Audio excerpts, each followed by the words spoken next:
What's going on, guys? It's William. Before I owned millions in real estate and earned hundreds of thousands of dollars a year in passive income, I started from the bottom. It actually started with 9/11. That September 11th, 2001, when the World Trade Centers got hit.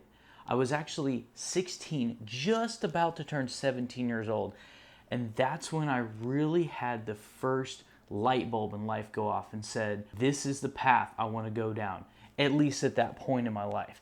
I was about to turn 17 in a few months. At 16 years old, I called the Army recruiter, told him to come to my house, lay it all out in front of my parents, and show us exactly what the Army can do for me. So, a few months later, I turned 17 and I joined the Army because I wanted to fight for my country in response for what they did to us. Now, since then, I've been on 3 deployments. I did presidential security in Romania. I did securities in remote site in Egypt, and I was a 50 cal gunner in Iraq on convoy escort. Now, when I was in training, I got nominated for Soldier of the Cycle, and I also shot 40 out of 40 on my rifle, an expert in every weapon I've ever qualified and I ever touched in the military. So they offered me a slot in sniper school. However, I knew if I went full-time with the military and did nothing but that, I could never become an entrepreneur, at least at the level that I really had the desire to be.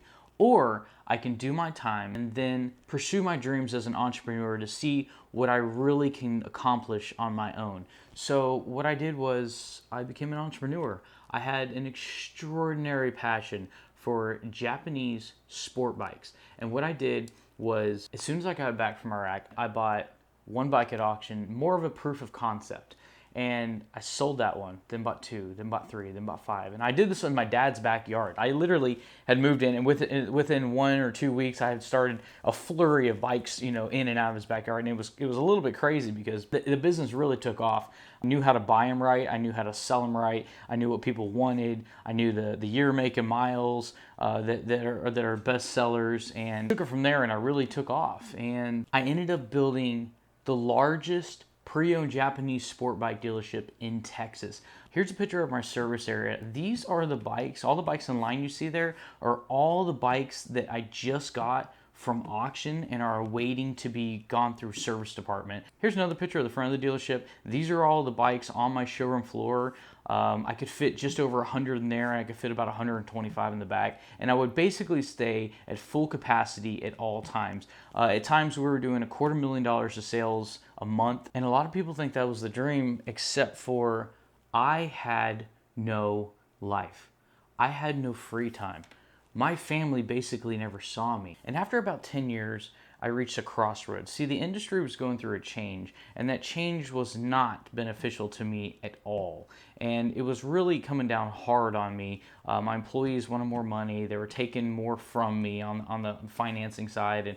And I really was like, how am I going to make this work? And then I looked at my other option. My other option was real estate. I started reading some financial books because everybody knows and everybody's heard of financial freedom and living on passive income. But how does that really work? So before I made my final decision on closing the shop, I needed to learn my new industry I was about to be going into, possibly. So there's 2 books in particular I got. I'll go over those 2 books in another video, but one in particular, I read the entire book. It was probably 200 pages long.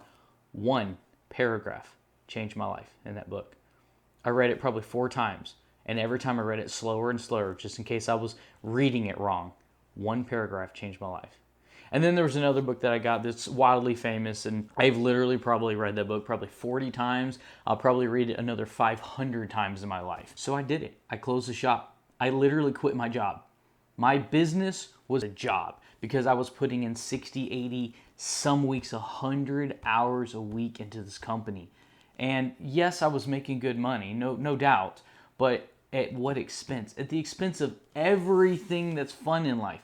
I had one day off, and really I just wanted to relax that day. I didn't want to do anything because I've been working 6 days a week, 10 hours a day. You see what I'm saying? Like, I just wanted to make a permanent change. Even if it meant making less money temporarily, I was okay with that because I got all of my time back. I started this channel with you in mind. I want you to understand how I invest in real estate and how I am making it possible. And I want you also to learn from my mistakes. So if you like what you hear and you want to follow for more, consider subscribing to my channel for weekly content and I do my best to answer any personal questions you leave down in the comments. Until next time, see you then.